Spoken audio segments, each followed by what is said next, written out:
అప్పటికి కూడా వాళ్ళు ఆ కండిషన్స్ చూసి కూడా సెల్ దగ్గరికి వచ్చి చూసి కూడా ఏమీ మాట్లాడకుండా వెళ్ళారు. అలాంటి పరిస్థితుల్లోంచి కోవిడ్ పీరియడ్కి వచ్చినప్పటికీ కుటుంబంతో కానీ ఎవరితో కానీ కనీస కమ్యూనికేషన్స్ లేని సందర్భంలో కుటుంబాల్లోనూ ఫ్రెండ్స్ మిత్రులు ఎవరికి ఏం జరుగుతుందో, ఎవరు బతుకున్నారో ఎవరు బతికలేరో కూడా తెలియని పరిస్థితుల్లో నా ముందు జైల్లో ఒక్కొక్కళ్ళు రాలిపోతుంటే చూసి చాలా చలించిపోయాను. అంతేకాకుండా అసలు జైల్లో నేను పడ్డ బాధలే కాకుండా, శారీరకంగా నేను అనుభవించినవే కాకుండా, కావాలని వాళ్ళు చేసిన కల్పించిన పరిస్థితులే కాకుండా ఇంకా కొన్ని అంటే మన సమాజం అంతట్లోనూ చూసేవి చాలా తీవ్ర రూపంలో కనిపించాయి. అక్కడ కుల వ్యవస్థ విచ్చలవిడిగా కనిపిస్తుంది. అక్కడ కులాన్ని బట్టి ప్లేస్ ఇస్తారు, కులాన్ని బట్టి జైలు జాబ్ ఇస్తారు. ఏ కులానికి చెందినవాడైతే ఆ కులానికి సంబంధించిన వృత్తి ఆ జైల్లో చేయాలి.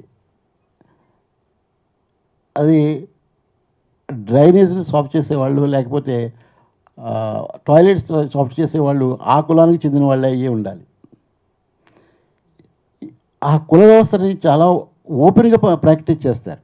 అంటే ఒక పబ్లిక్ ఇన్స్టిట్యూషన్ ప్రిజన్ అనేది ఒక రాజ్యాంగం కింద పనిచేస్తున్నది. ఆ రాజ్యాంగం కింద ఒక ప్రిజనర్స్ యాక్ట్ ఉంది, అన్నీ ఉన్నాయి. అప్పటికీ కూడా అక్కడ జైలు మాన్యువల్లో బహిరంగంగా రాసింది కులాన్ని బట్టి వాళ్ళకి పని ఇవ్వండి అని.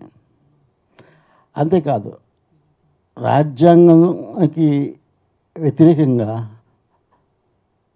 టార్చర్ చేయడానికి అవకాశం కూడా ఇచ్చింది మహారాష్ట్ర జైల్ మాన్యువల్.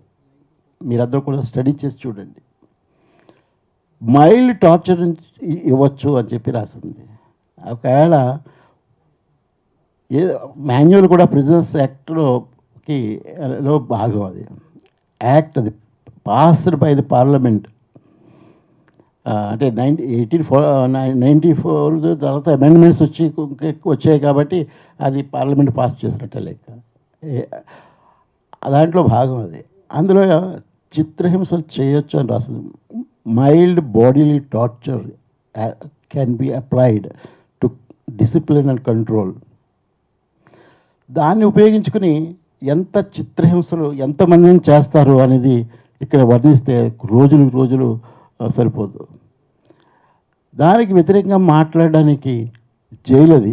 ఇక్కడ బయట సమాజంలో కొంచెం ఎంత నిర్బంధం ఉన్నా మాట్లాడడానికి ఏదో ఒక పద్ధతి ఎంచుకుంటాం, కానీ అక్కడ ఏ పద్ధతి లేదు.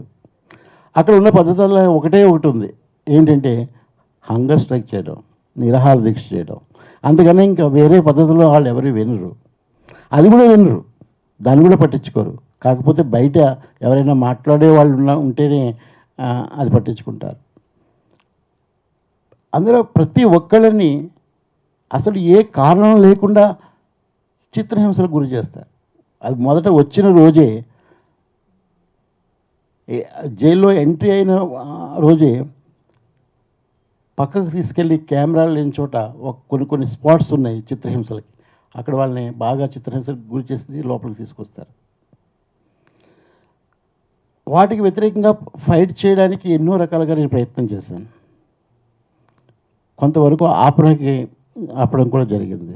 ఆ తర్వాత సీక్రెట్గా సాయిబాబాకు తెలియకూడదు అని కూడా కొట్టడం జరిగింది, కుట్టినప్పుడే.